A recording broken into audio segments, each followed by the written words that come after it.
Okay, so does anybody want to guess where I bought this box labeled Temu from? And does anybody want to guess what is inside this box labeled Temu? Well, if you guessed the cheapest moped style e-bike off of Temu, then you would be correct, my friend. Now, as the world knows, us Americans love our cheap stuff off of the internet, and Temu enables that addiction for most people. And one day I asked myself, I wonder what the cheapest moped style e-bike is like that's off of Temu. And this is it right here, the OUXI V8, the cheapest moped style e-bike that I could find off of Temu. And off the bat, I'm already pretty impressed because they give us mag wheels with name brand Kenda Crusade tires. I've seen bikes that cost way more than this with cheap no-name tires and spoked wheels. They also give us this awesome looking brown seat. And you can see this is, in fact, the OUXI V8, it says it right here. And the battery also reminds us that this is the OUXI V8. They give us keys and some key fobs here, so I think this bike has a security system on it. And we will use these keys to take the battery off of the bike. So this is a 48 volt, 15 amp hour battery, not bad for the price, and this being one of the cheapest bikes off of Temu. They also give us a 2 amp charger, so it should take about 7.5 hours to charge up this battery from completely dead. They also give us some foot pegs for this bike because it comes with a color matching rear seat that you can attach on there. That is a really cool feature on a cheap bike. And would you look at that, they give us a free air pump included. You know what we do to these around here. And we will get our front wheel installed here. Really simple, just drops right in. And this is a relatively light bike. I mean, there's not really too much to it. We also don't have the battery installed yet. And they also give us a really standard basic e-bike headlight. All right, so we got pretty much everything assembled on the V8. And I say pretty much everything because there is that rear rack that they include on here, but I don't think I'm gonna put that on right now. I'm not gonna have anybody on the back. I'm not gonna be carrying anything, and it's kind of a pain to put on. So I might put that on later, but for now we've got pretty much everything else assembled on the V8. So let's fire this thing up. They've got a battery switch that you can flip on. Then you just hold down the power button and it comes to life. We can turn our headlight and tail light on. As you guys can see, it's a pretty standard e-bike headlight. It's good enough for riding around at night. On this bike, we do have cable brakes, which should not surprise you for the price of this thing. Hydraulic brakes would be a good upgrade though. We've got a nice comfortable seat on here. It's pretty squishy and is really thick, so it should be good since you might have noticed this thing is missing rear suspension on here. This is a hardtail bike, so the fact that it has a nice seat and these 20x4 inch fat tires, it's gonna help absorb those bumps. Pretty standard display. I've seen this on other bikes like the Ridstar Q20. It even comes with built-in turn signals, and as you guys can see, it's on the rear only, and the rear does act as a brake light also, and a tail light. Got a really loud horn. And we've got some sort of like security system on here. I'm not exactly sure how it works. I'll hit unlock, and then I'll hit lock. And it just seems like it's sort of a panic button when you hit the lock button, and then there's like a lot of different alarms on this thing. And then I'll hit the power button here. I don't really know what it's doing. Yeah, it's kind of annoying. I don't really understand it. You know, if I move the bike around or shake it, it doesn't really go off or do anything. So I'm not exactly sure what that alarm system's for. Maybe it's just like a panic button in case you see somebody stealing your bike, but yeah, I'm not totally sure what the alarm system does on this thing. Turn signal's still going on. There is no beep or indication on the display. You just gotta remember to turn it off when you're done. We got a really simple remote pad here for our display, just up, down, and power. And if you hit up and down, you can get into the P settings menu. And if you press the power button, you can see we'll go through the menu. You have your odometer, trip, voltage, current, and the time that the bike's been on. Doesn't look like the current actually functions on this display. Looks like they also give you bolts here in case you want to put a front rack on this thing. And this is where your foot pegs are going to go for your passenger on the back, and then this is your Shimano 7-speed shifter here. And one nice thing about this is you actually get a plastic chain guard there, so it'll help prevent you the chain slapping around or knocking the chain off on accident. We've got our controller box up here below the seat, and the same Kenda Crusade 20x4 inch fat tires here on the rear. This is how I look standing next to the V8, and this is a pretty tall bike here. If you're a shorter rider, you're probably not going to be able to flat flip this. Also, the seat is like really wide, and it's not letting my legs I can't really put my legs together. Kind of got to have my legs spread out, so I can definitely reach this bike fine, but I'm not like completely flat footing it. And I'm again 5'9" with a 31 inch inseam here, but seems like it's got a good amount of power here on the rear hub motor.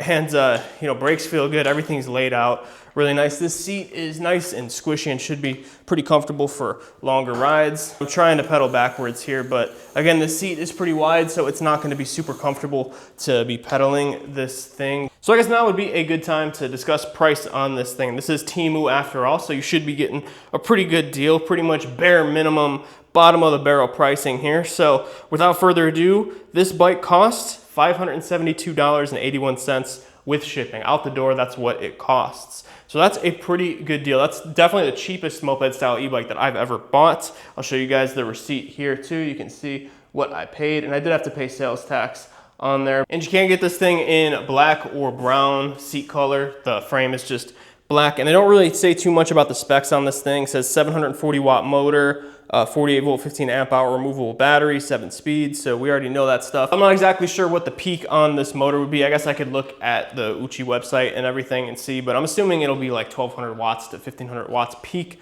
on this bike. But I mean, it feels pretty good so far. You know, it's actually pretty peppy, man.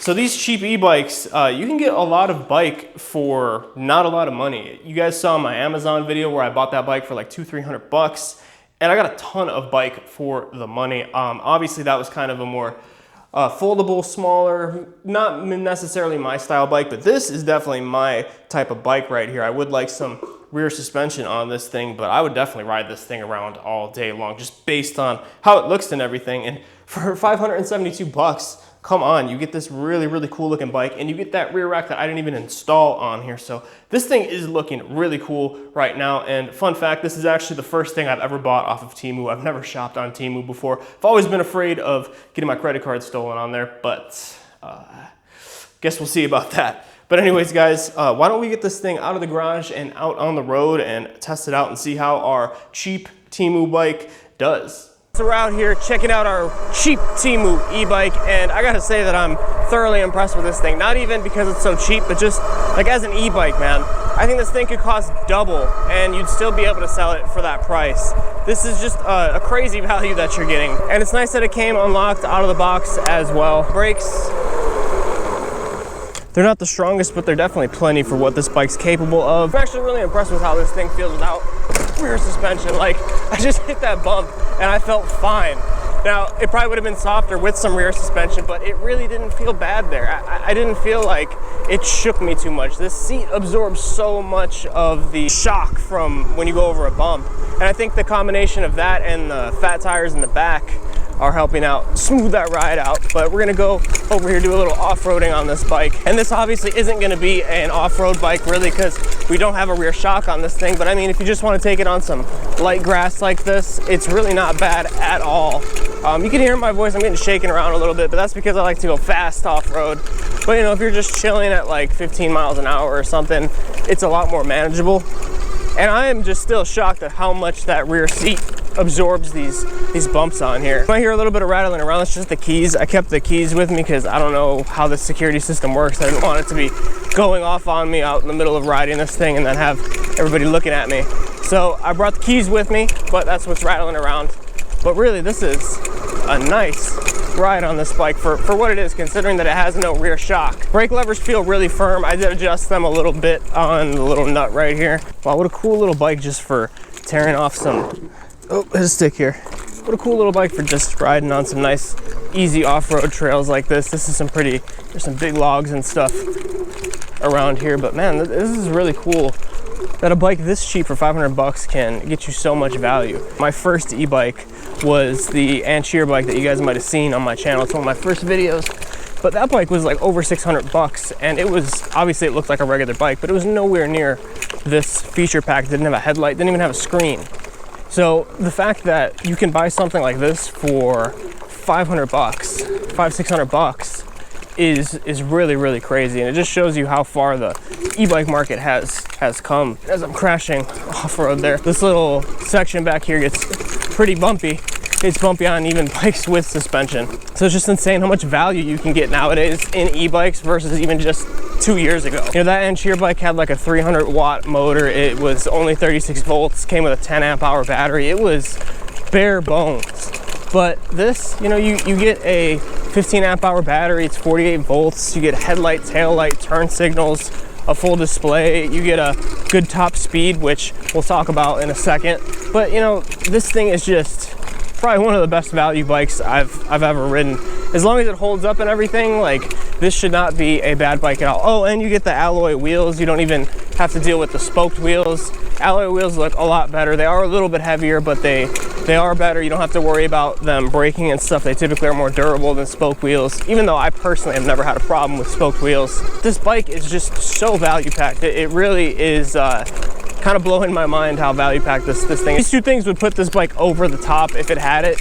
Hydraulic brakes and a rear shock. Then, you know, even if it was like 50 or 80 bucks more, like that still would be an amazing value. Probably one of the cheapest moped style bikes with those features. And I'm not even gonna really knock it for not having that stuff, because it's 500 bucks. 500-600 bucks for an e-bike is just crazy. You shouldn't be expecting to get all the crazy stuff on a bike that inexpensive.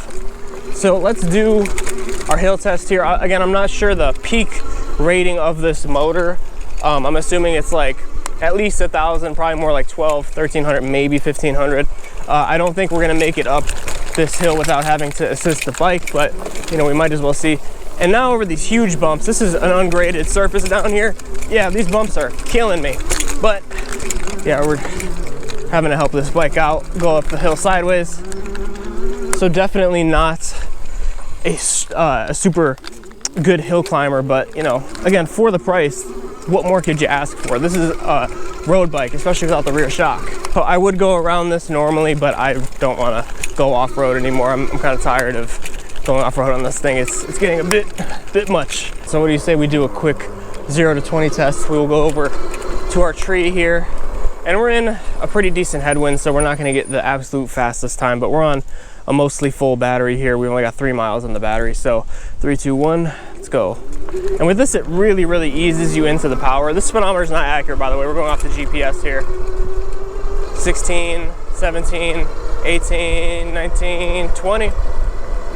Peppy little bike, man. It's definitely way faster than my first e-bike. The way this controller is tuned, it really eases you into the power. Like, it really, really eases you into the power. It's almost kind of funny how much it eases you into the power, because it just, when you take off, there's nothing, and then it kind of kicks you back a little bit. Really eases you into the power. It's not going to throw you back and really put you in a dangerous situation. So going down the bump here, you know, not bad for no suspension in the rear. I am super impressed with how the back of this bike feels with no shock. On city streets though, this is where this bike is at home.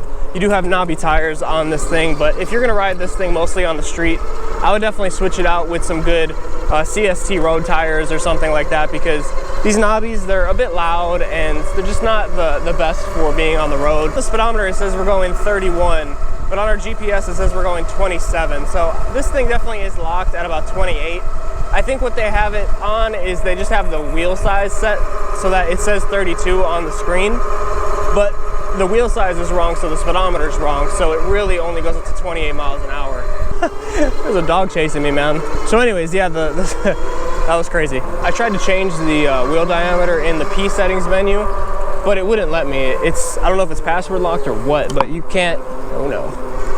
Didn't sound good. That's another thing that I noticed about this bike, is that all the settings are locked on it, even to be able to change the top speed on this thing to unlock it. Luckily mine came unlocked out of the box, but you do have to put in a password if you want to unlock this thing fully, and it doesn't come unlocked out of the box, and that's going to be on the internet. You can literally just Google how to unlock the OUXI V8 and it'll tell you. I've been meaning to check this bike out for literally probably a year and a half, 2 years now. People were for a long time comparing this to the Ridstar, and now a lot of other affordable bikes have entered the market, and this is still a really, really good value for the price, especially. As far as like the Ridstar though, it can't keep up with the quality and everything. The Ridstar feels better quality, you get more features on it. But as far as just like a $600 e-bike like this is awesome, because the Ridstar is like at least $300 to $500 more than the V8 here. It's looking like we're sagging down to about half battery here according to our onboard battery thing. Our voltage is saying about 49.7. We're probably around a 60-70% battery on here. We've gone how many miles? About 5 miles on our ride so far. It's crazy that you could pick up 2 of these bikes and still be cheaper than a lot of entry-level, you know, bikes for like 1,100, 1,200 bucks. Now you can get 2 of these, so you can ride around with a friend for the amount of one e-bike typically. We got a cat up here on the road. I wanted to pet him, but he's scared. So pedaling this bike, I'm really not gonna pedal this thing. I had pedaled it a little bit on that hill earlier, but I'm not gonna sit here and pedal this bike really. I'll knock it down into like pedal assist 2. This seat is so wide that I can't really comfortably put power down. It just doesn't feel right. The back of my legs are kind of hitting this seat, and it's gonna really mess your legs up if you're trying to pedal this thing for a long time. So do not buy this bike thinking that you're gonna pedal it. That is not what this thing is made for. Really, really surprised that they were able to get you Kenda tires, name brand tires, on this bike for the price. There's bikes that have been double as much as this one, and I haven't had name brand tires on it.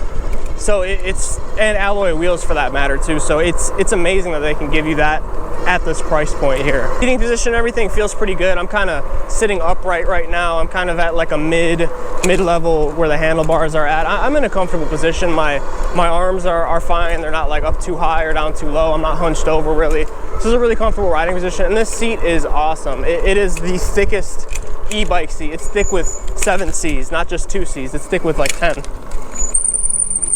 These brakes are getting a little squeaky. That's okay, man. This bike only cost us 572 bucks. If you need cheap transportation, not just something that's the absolute cheapest, but if you want something that's still really affordable and looks cool, this should definitely be on your list. And you know, I see a lot of people in my comment section and everything talking about, oh, such and such bike is only 450 bucks and it goes 35 miles an hour, 40 miles an hour, whatever. Look, first of all, you're not factoring in shipping. Shipping on that is gonna be like 300 bucks. And you always see it on Amazon. You see the bike's like 400 or 500 bucks, but then the shipping brings it up to like $700-800 plus, and sales tax and everything on top of that too. It's not a fair comparison. And then if you go to the manufacturer's website of that bike, then they'll be charging, you know, 700 or 800 bucks, but they'll give you free shipping. So it's all just marketing. It's really all just marketing. On Amazon, the big thing is getting a really low price. And then you throw in that shipping cost on top of them, and you're not tricking people, but it just makes it look better when it's listed at, you know, 450 bucks, and then you add in $300 shipping. Now all of a sudden it's $750 total. So anyways, my point is, I always see people talking about how there's these bikes for, you know, 400 or 500 bucks that are really good, and you know, they're better than the Ridstar, they're better than this and better than that. But I think this is probably the first one that I've seen that legitimately is, it can keep up with more expensive bikes, and it's way, way, way more affordable. And it legitimately is like 572 bucks. They don't tack on a bunch of extra costs. They have to obviously charge you sales tax and stuff. I am really enjoying this bike. You know, I was kind of nervous about it since it didn't have rear suspension, but the ride on this thing has been super, super comfortable. You know, I'm not really missing the rear shock on this thing. There's a lot of bikes that I ride that don't have rear suspension where I'm like, you know, it's cool and everything, but I would never daily drive that thing. But this, it gives you a lot more cushion, a lot more support. And I could genuinely say that if this was my only bike, it wouldn't really be that much of a compromise to not have the rear shock on here. And finishing up our ride here, the OUXI V8. This thing is sick for 570 bucks, man. I really can't think of a better deal on a moped style e-bike than that. And anything cheaper than that would be kind of suspicious in my opinion. 572 bucks shipped is crazy, and you're just getting so much bang for the buck with this bike. Really the only two things that I wish it had, like I said earlier, was the rear suspension and the hydraulic brakes. But you can swap out the brakes for hydraulic brakes at any point. The front suspension feels good. The seat is really, really comfortable. I've done about 15 miles on this. You know, top speed of 28 miles an hour. You got built-in headlight, built-in tail light, turn signals.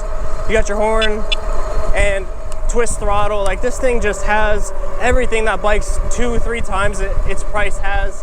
And it gives it to you for 570 bucks off of Temu. You can buy the OUXI V8 in like 50 different places. It's all over the place. Alibaba, TikTok Shop, Temu, you buy it on Amazon. It's everywhere, man. This is not hard to find this bike. This is actually a surprisingly awesome bike. I'm really impressed by this thing, and I actually do recommend it if you're just looking for something cheap to get around on. A really fun ride out here on my Temu Moped e-bike. All right, guys, that is it for today. I want to thank you so much for watching, and I will see you all in the next video. And if you want something that's not a Temu e-bike, I got plenty of other reviews on this channel about other bikes, and you go check those out. I'll link a few in the description below. I want to thank you guys for watching, and ride safe out there.